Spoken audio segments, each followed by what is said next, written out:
Welcome,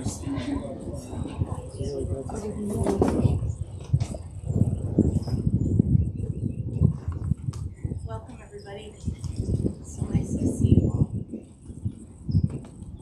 So I have a few words to say about this wonderful man, Dad. To have lived inside of my dad's heart, as all of you know, is to be illuminated. Heart so big, so cavernous that inside it your best self glows, and your faults, unimportant, sleep in the shadows. He was that kind of man. Dad and I met each other when I was 4 years old. To me, he was giant, booming, passionate, kind of scary. I was afraid of him for a little while. As big as life, he was. He accepted me instantly and fully as his own, and he filled a hole in my life. I very quickly knew that nothing I could do would ever shake his love for me. I tried from time to time. That sounds about right. I was his. He was a good man.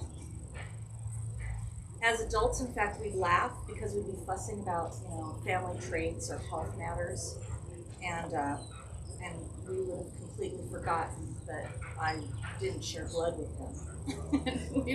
We'd be talking about, be careful of this, be careful of that. Oh, wait a minute. And we both laugh about it. So we were very connected. He was a good man. How many of you have had my dad read you a children's book? Right? Okay, so you know that he was one of the best. I felt every drama and lesson. He kept you wrapped.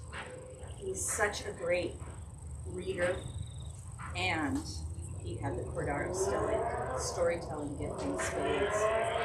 He had the gift. I won't recount my favorite story of Figaro the cat who takes a bus ride. But his kids and grandkids, we could never hear it often enough. Decade after decade of stomach-wrenching laughter. One story, and he had so many more. My dad could say more with one twitch of an eyebrow than I will say today, pouring out my heart to you. You may have noticed that Kenny, Mary Lou, and I have some little bit twisted senses of humor. Dad, one of my favorite things as a child is when he'd growl at us in public. Rrr, cut that out, kids, or I'll break your little fingers. And the horror on strangers' faces as he said this to us, and we would just smile and laugh and keep on, He was just a funny, funny man. He was a drinker of life. He said that when you arrive in a new place, go to the History Museum to learn about the people there. The last one we went to was in Temecula, visiting Kenny and Megan's family. He tried his best to imagine a mile in everybody's shoes. This made life richer, and it taught us appreciation and compassion. When our family was young and money was scarce, Dad was proud to keep me in art supplies and painting lessons. He took me to art galleries in Old Pasadena. All my life, he took me to art galleries in Old Pasadena. But when I was a kid, it really had a huge impression on me. When I was 8, I was inspired to become a portrait artist. When I saw a painting of a young girl, and when Dad saw how fascinated I was with this painting, he told me that she was Anne Frank. And he took me to Broman's and bought her diary for me that day. He was a great dad. For the rest of his life, Dad told me how proud he was to have given me art lessons, because he knew that with my heart, I would never be alone.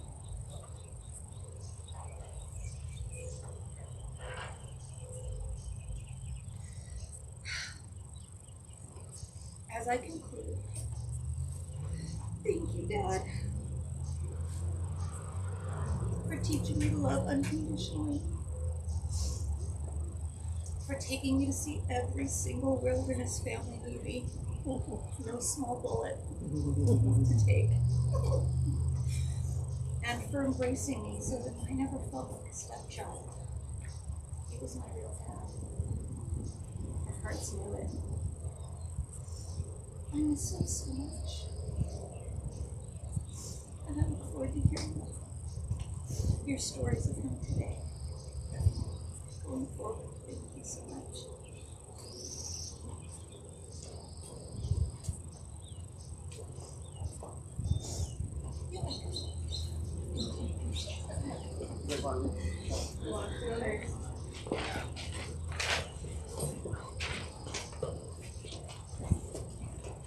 Okay, so this is a poem called Aspirations.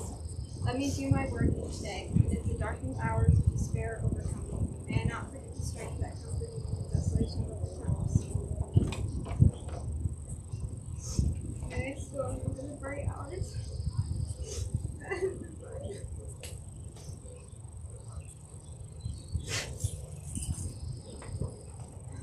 Walking over the silent hills of my childhood, or dreaming on the margin of a quiet river, when a light glowed within me and I promised my early God to have courage amidst the tempests of the changing years. Spare me the bitterness and the sharp passions of our unguarded moments. May I not forget that poverty and richness are of the spirit. Though the world knows me not, may my actions and thoughts be such as shall keep me friendly with myself. Lift my eyes from the earth, and may I not forget the uses of the stars. Forbid that I should judge others, lest I condemn myself. Let me not feel the clamor of the world, but walk calmly in my path. Give me a few friends who will love me for what I am, and keep me forever burning before my vagrant steps the kindly light of hope. And though age and infirmity overcome me, and I come not in sight of the castle of my dreams, teach me still to be thankful for life, and for times old in memories that are good and sweet, and may the evening twilight find me gentle still.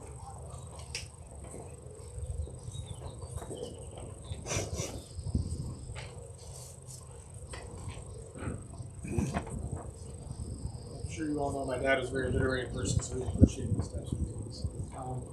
I think Annie gave a good description of who my dad was as a person, and you all know him well, so I'm not telling you describing anything else to you that you don't already know, but I was going to relay a couple stories about my dad that kind of shows who he was to me as his son. I guess I have the unique position in the world of being his only son. He had 2 daughters and 1 son, so there I was. My dad, like Annie said, I always know how proud he was of me.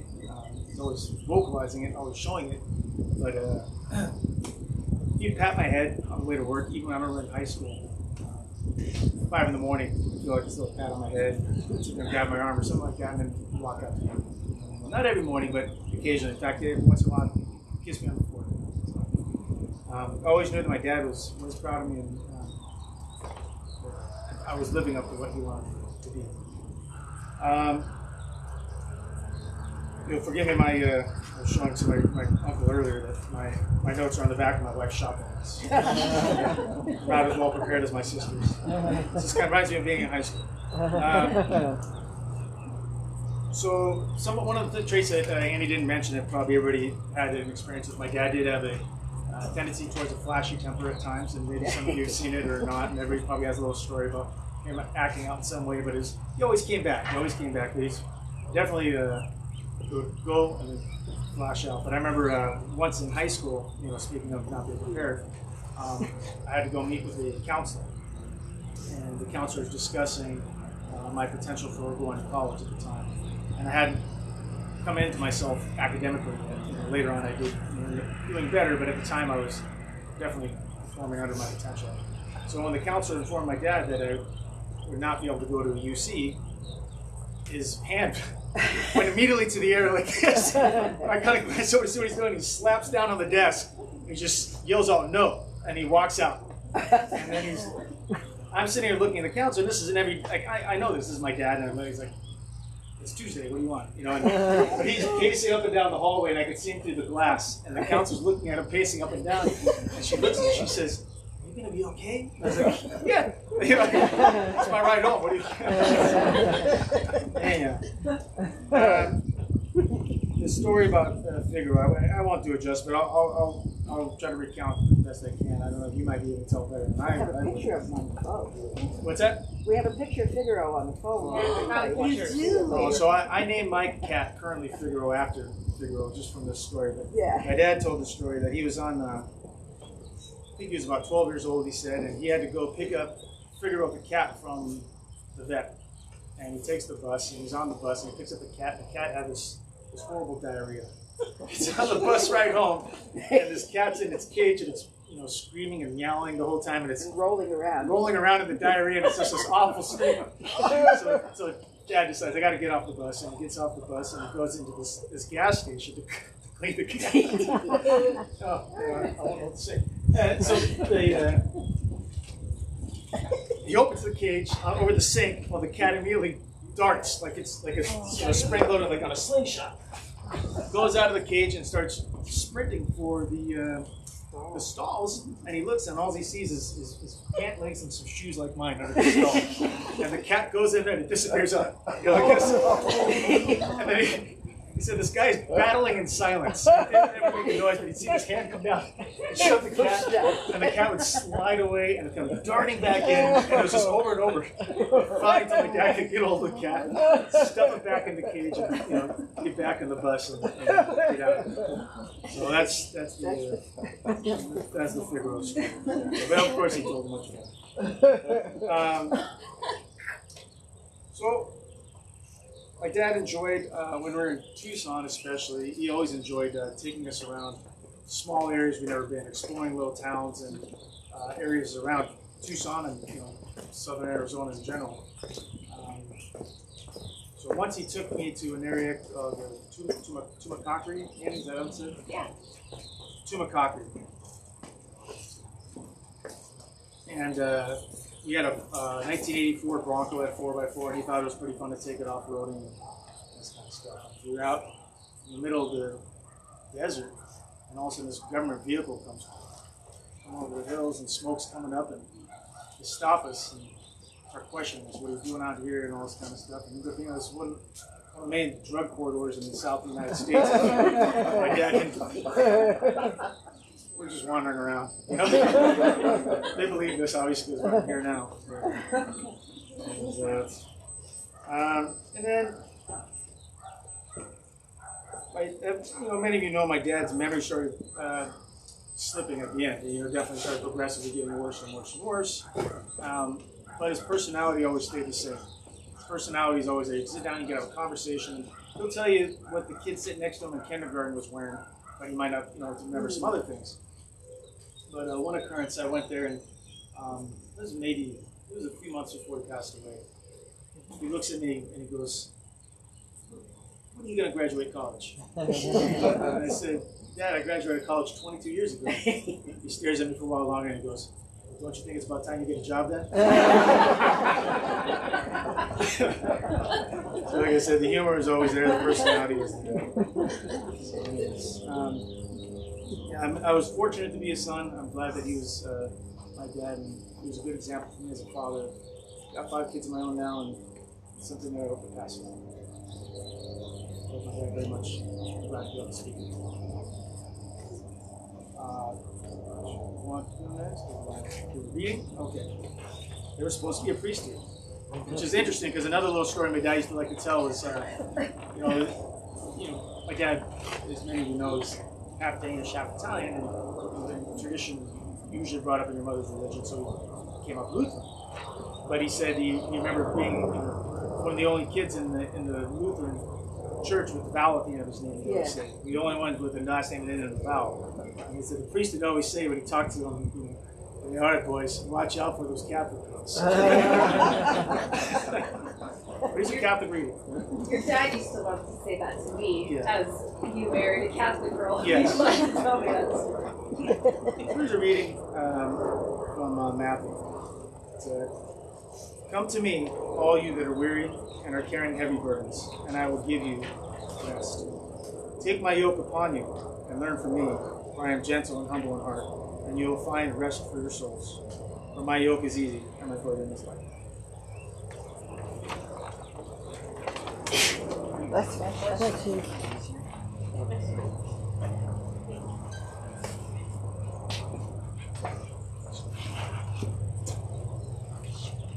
programs are beautiful, aren't they? Yes. Annie did this picture of my drawing of my dad, and I just thought it was so important to put on the front because it just really captures him and the smile that I was used to always see that I miss so much.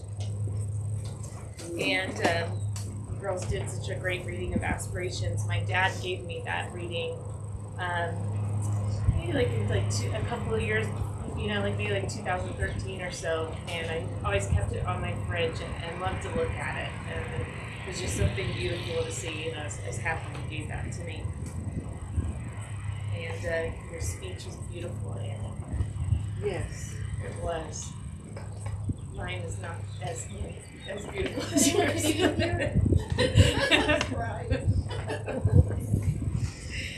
Oh, I've tried so hard to think about what to say because it's hard to, figure out how to voice about such an intelligent,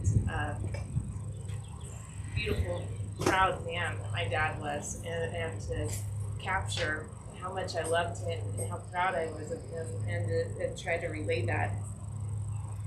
I'm very thankful for what a loving, generous, funny, cultured, storytelling dad I had. He led me to respect myself, to work hard, to represent the family well. That was important. Whenever we did something wrong, we always, when I was doing something make the best choices in high school, both my parents were always sure to tell me that I represented the family name, and that meant a lot. And we were very proud of our family name growing up, and so that always sort of hit home when I would do something wrong or get caught doing something wrong. It was the first thing I thought of is, what is my dad gonna think? What are other people gonna think about me and our family if I'm representing them this way? And I think that was a very powerful tool in getting me to behave better. He took great honor in leading our family and in providing and caring for our family. And he always also took care of others. Both my Uncle Chris and my dad have always taken care of people in the family, and they've been very good role models about that. And even the neighbor down the street, Helen, my dad would take her to bridge, and my dad loved to play bridge, and he was really good at it.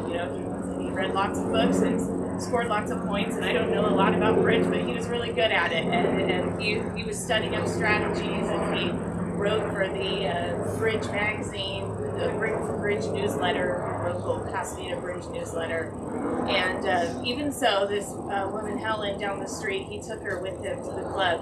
And even when she was losing eyesight, and couldn't really see the cards, it was okay with him. It was about taking care of Helen and taking her to play bridge with him. And at that point, scoring the points didn't matter to him.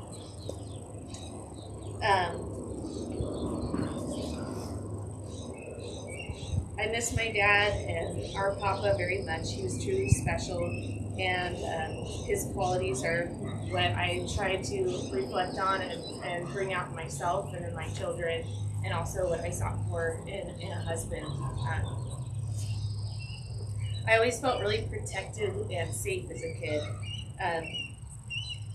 I guess we all knew about the boogeyman at home, and we were always scared of the boogeyman, except for my young ears heard the blue man. And so when my dad I'd go to bed and I'd call for my dad. He loved telling me the story about how he'd call him and say, Dad, come save me from the blue man. And so he would come in, and like Annie said, he was just such a character. He really had a keen sense of children and their imagination, and he really just knew how to connect with them, even though he was sort of a big scary guy. Once kids got to know him, they knew how soft he was and soft-hearted and how much fun he was. And so in order to help me go to sleep, he would, I'd say, I'm scared of the blue man. So whether it was, sometimes it was downstairs in the bathroom too. It didn't matter where we were. If I said I was scared of the blue man, he would go into the room where I saw the blue man and he'd close the closet door behind him. And then you'd start hearing him grunting and growling and fighting and punching the walls. And it was just like this epic battle in the closet with the blue man. And then he'd open the door and come out panting and say, "Okay, Mary Lou, you're okay now." Blue man's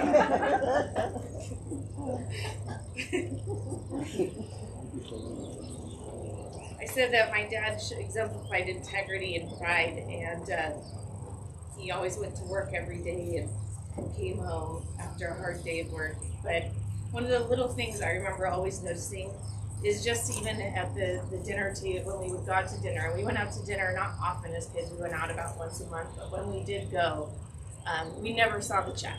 Like, he never let us see the check. It was just something where it's like, you know, he took care of it and nobody else is supposed to see how much he spent. You just knew that he could do it, and it wasn't about what you owed him or how much he spent. It was just that, you know, he could do it and he could take care of it. And that always struck me. And as Andy said, and Kenny said, love of literature and culture and the arts. He always said, Bullfinch's mythology. Anytime you're reading literature, you can go back to and see references in Bullfinch's mythology. So you should always have a copy of Bullfinch's mythology if you're going to truly be literary. He always took us driving the long way home, and we weren't always excited about it, but we always went the long way home because we wanted to look at all the houses in the neighborhood. Kenny and I, when we would fight in the video store about what video we were going to get, we always ended up coming home with Amadeus. That's how we saw it. As I said, we took great pride in our family and our heritage. We knew we were Danish and Sicilian, and we always corrected people. If they said Cordaro, we told them it's CORDARO. We knew to do that. And I really didn't notice like what a big deal that was until I started working in my library, and kids come in still today, and I can't believe it. Sometimes I ask them, like, how do you pronounce your name? Is it this way or that way? And they said, I don't care. And I'm like, what do you mean you don't care? It's your last name. Like, where are you from? I don't know. But you don't know where you're from? You know, like, I mean, it just assumed it's like the Irish eating potatoes. Everybody knows, you know, Irish eating potatoes. Everybody knows where their family's from. But, you know, sometimes you take those things for granted. We definitely knew where we were from. And my dad always shared the best family stories.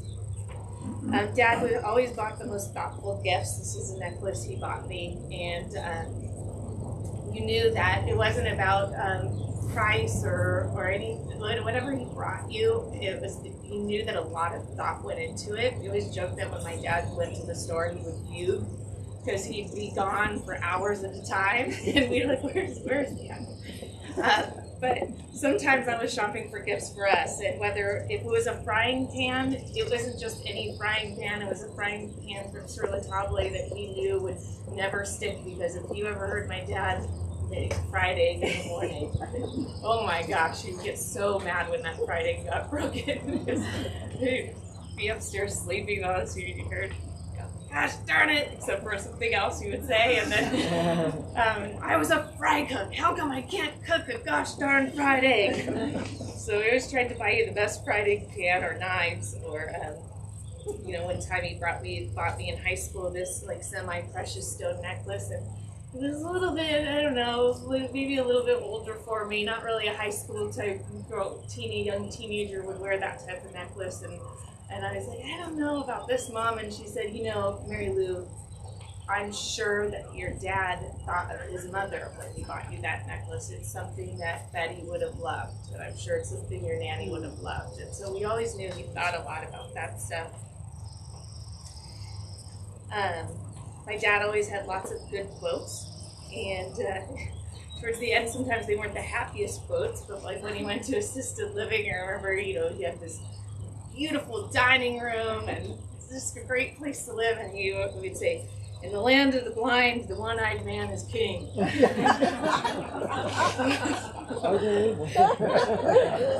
No good deed goes unpunished. That was another favorite one of his. And then sometimes when I try to help him and he didn't want to help, he'd say, Let me help you, says the monkey let me help you lest you drown, says the monkey as he puts the fish in the tree.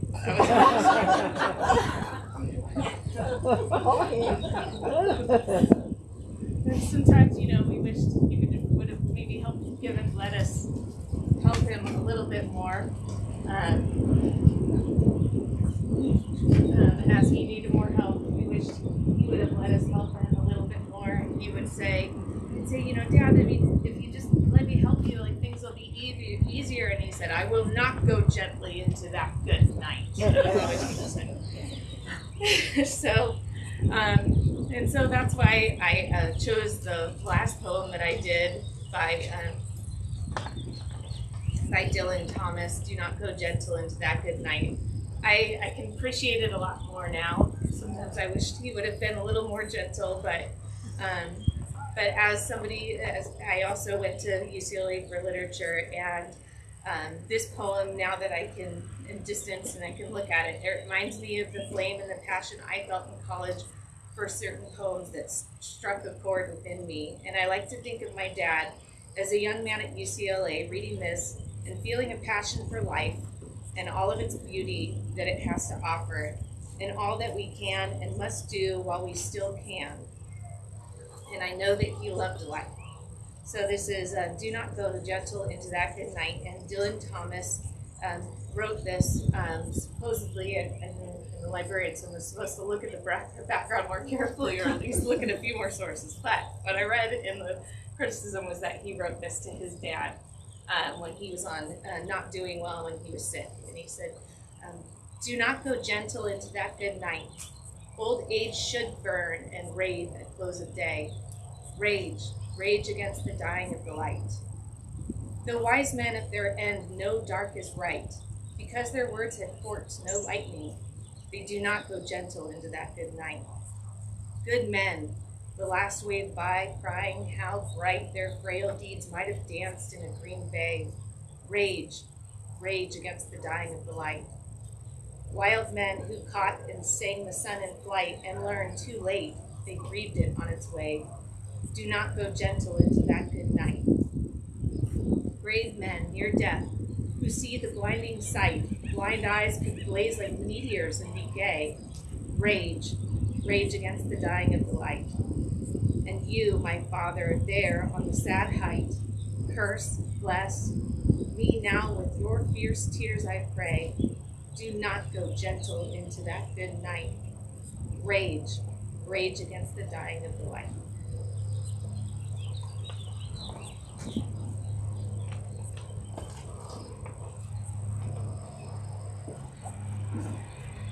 Now we go down to use the priestess here. Yeah.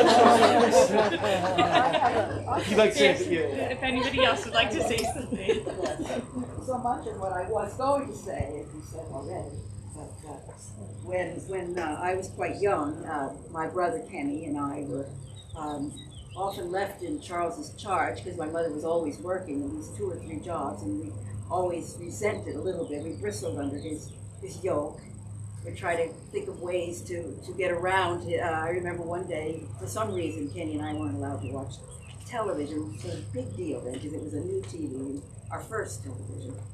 And so we snuck out onto the patio. We found a little chink in the drapes where he was inside watching. We were peeking through that, and he discovered that and shut it on us. So that was something that, one of the little things of childhood that as we got older, we realized what wonderful traits he does have, and you've mentioned most of them here today, but we all realize how intelligent and witty and wonderful conversationalist and consummate storyteller, but most important, he was a good human being, and I often thought almost too good to be in the corporate world that he found himself in, where he often said that people who couldn't have an original thought would often co-opt somebody else's. And Charles was never like that. He played by the rules that from a bygone era, really, and too good to be alive at this time, perhaps. But and he was an honest man, and most of all, I think he was empathetic. As you mentioned, he would go above and beyond to help anyone who needed his help, not just Not just the way he helped Helen along with Chris. Both of them did so much for her, and I think she truly loved them. With her medical appointments and when he would play bridge with her when no one else would. I just find my final thought here, but it is. I remember a particular story, and Chris will be able to embellish this for us later probably, that illustrates how kind your dad was. During the time he worked at Jet Propulsion Lab in the Arroyo, he would go for walks every day on the trails, and he had this scraggly dog following him around every day on his lunch break, many days. So he noticed, he was so touched by the condition of the animal that he lured it into his car one day after work and brought it home.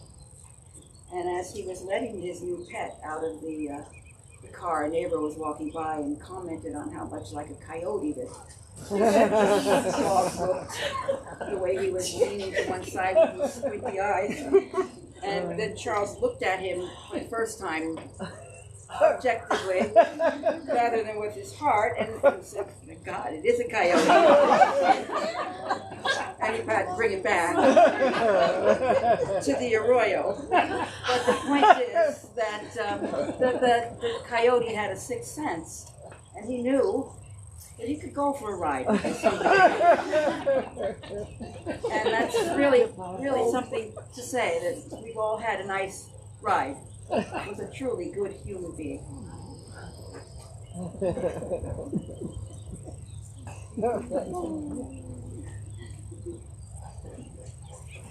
Would anyone else like to speak? On my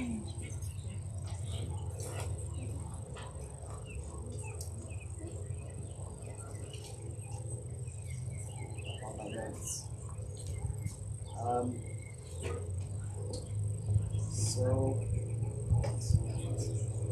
My papa was a man of many amazing and beautiful qualities. He was extremely family-oriented and was never afraid to share his knowledge of the world and his experiences. He had a beautiful soul and would always put others before himself. My grandfather taught me to always be accepting of everybody and to love family and friends unconditionally. From the time I was very small, I knew that he was an ideal example of what a family man should do. Although I may not know what the future holds without Papa, I do know that I'm a better person because I was loved by him and still am from above. You always hold a special place in my heart, and I always try to keep your memory alive through my kids, their kids, and so on. I appreciate you all very much for coming here today to celebrate a very special man. I am very proud of you.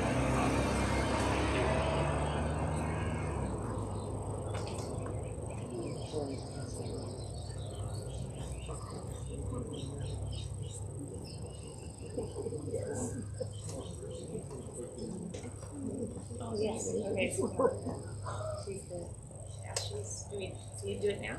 Or when do we do that? Sure, we can do that. And I'll go over and watch, and I'll call the grounds guys, and we'll do that right now. Okay. And can we talk about what we decided to put on the urn? Oh, yeah. Oh, yes. We didn't do that. So Dad's urn, I asked him if he wanted to say anything special on it when we set this up, and so we set this up in like 2015, so several years ahead of time. And he asked me to put on it. What round is it? That's right. Yes. What round is that? What round is that? Like the boxer in the corner. What round is it?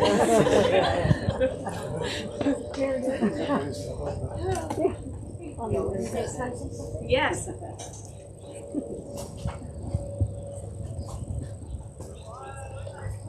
I just want to share a funny story. Probably, some of you have probably already heard it, but Chuck loved to laugh. And there wasn't one time that we were ever together that he didn't just have this loud, monstrous laugh. And one of the times I was very pregnant with my son, and they lived 2 doors down from us, and so we were always back and forth. The kids, you know, everybody was around, and I went with Grant because Grant had done something, and he had been to the dentist, and he was laughing at home, and his jaw dislocated, and so he was like this. So I took Grant and a big pregnant me. We ran down the street to see, because I knew Chuck was home because I saw him, and I thought he can help us. You know, big guy. You know, I don't know why, but he started laughing so hard it was uncontrollable. And Grant's going, and I was going, no, it's not me, it's him, it's the jaw. You know, you need to help us. And he was laughing so hard. Long story short, we finally ended up in the hospital in a orthodontist. They, you know, all sorts of stuff. And Chuck did not stop laughing. He would come over. This is how sadistic his humor was. He would come over. Grant, let's laugh. Let's laugh. I want to see that again. Because he just thought that was the funniest thing. And every time we would see Chuck or a story would be told, that story was his favorite one because he just thought that was the funniest thing he'd ever seen in his life. So just want to share. Grant would have said it if he was here. And he would have embellished it. He would have said Yeah, half of it wouldn't have been true. What do you mean? It wasn't true. Your dad punched it back into place. Yeah. We all walk over. Walk over.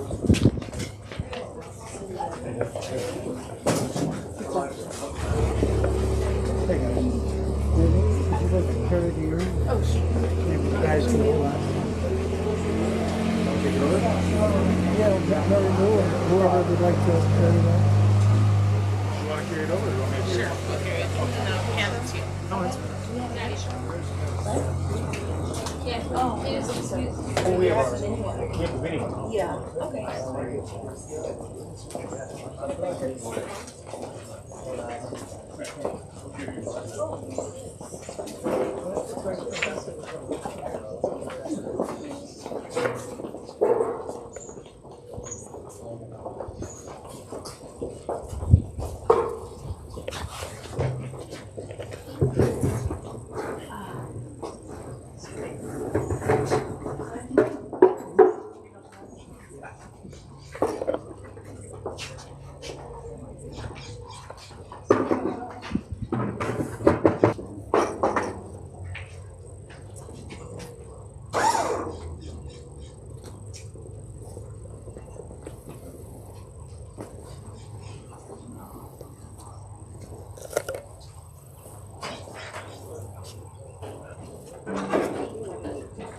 This is Jesus and Emil today.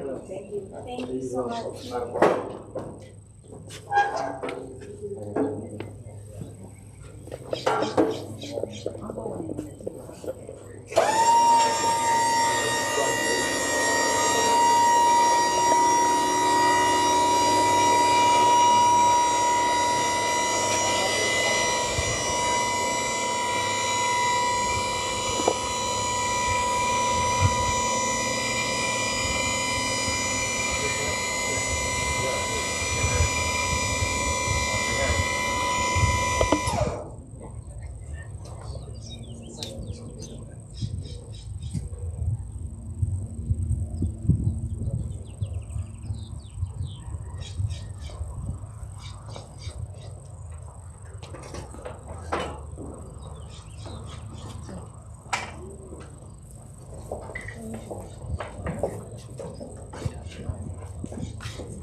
takes a little while.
They once had a construction family. They wanted a similar thing. And all the construction guys were watching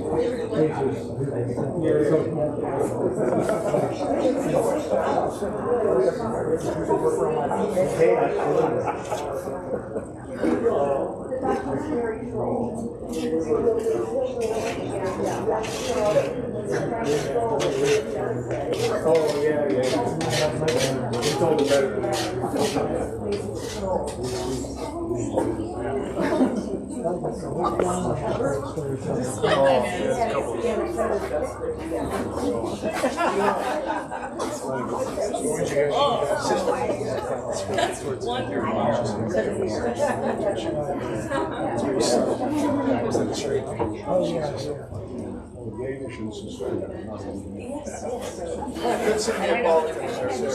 Yeah, that's what I say.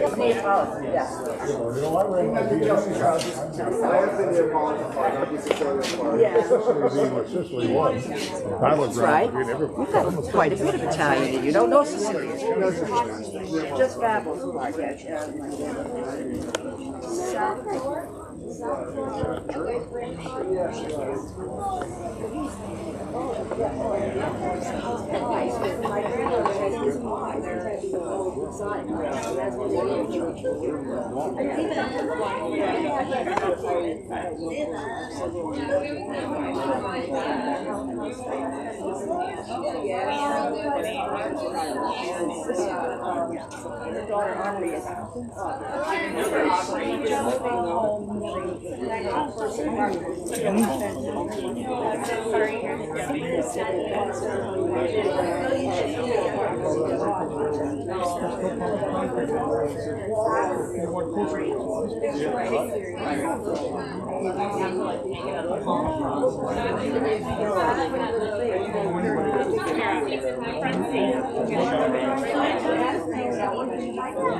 Yeah, that's right. It's not that hard. I know I can remember all the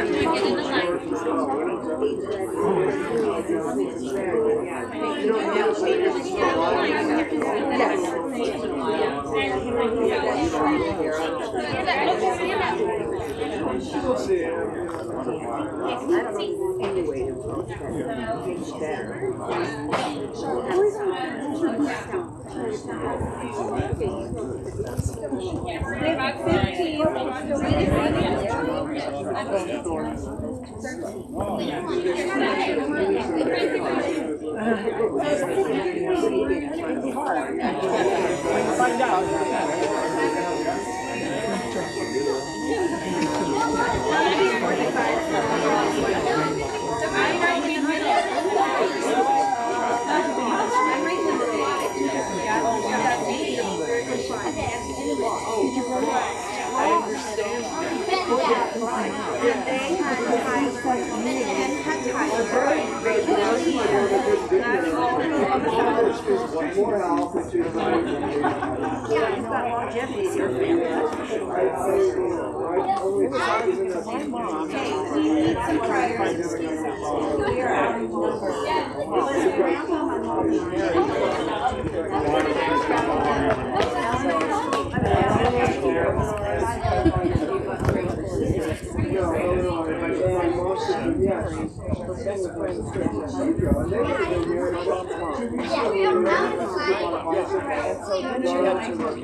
Oh, wow. Yeah.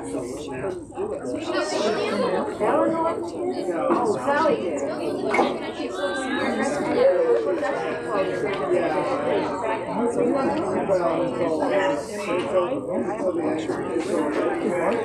Yes.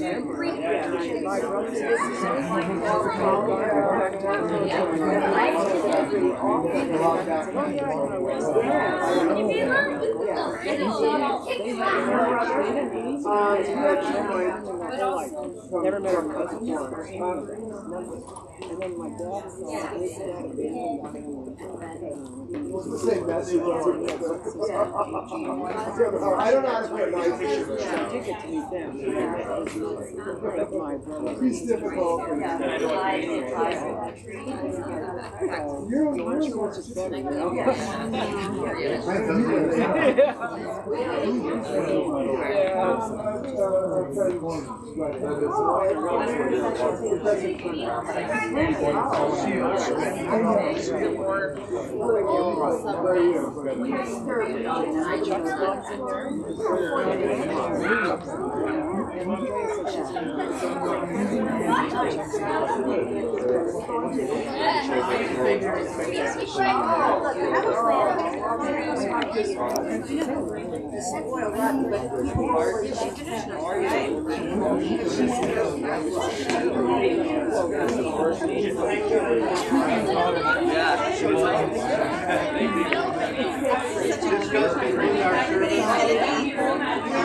Family, we want to thank everyone for I remember one of my earliest memories that your mom told us.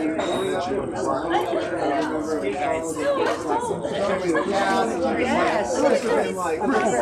She'll be like 90. I'll be like, We're gonna be over. I had more stories to tell. It was like, it'll be a thing. so you're moving back here? You're moving back here? Ladies and gentlemen viewing online, this does conclude our services for Mr. Cordaro. Whether your attendance was in person or wherever you may be, on behalf of the family, thank you for all of your love, support, and best wishes during this time. From all of us here at Mountain View, thank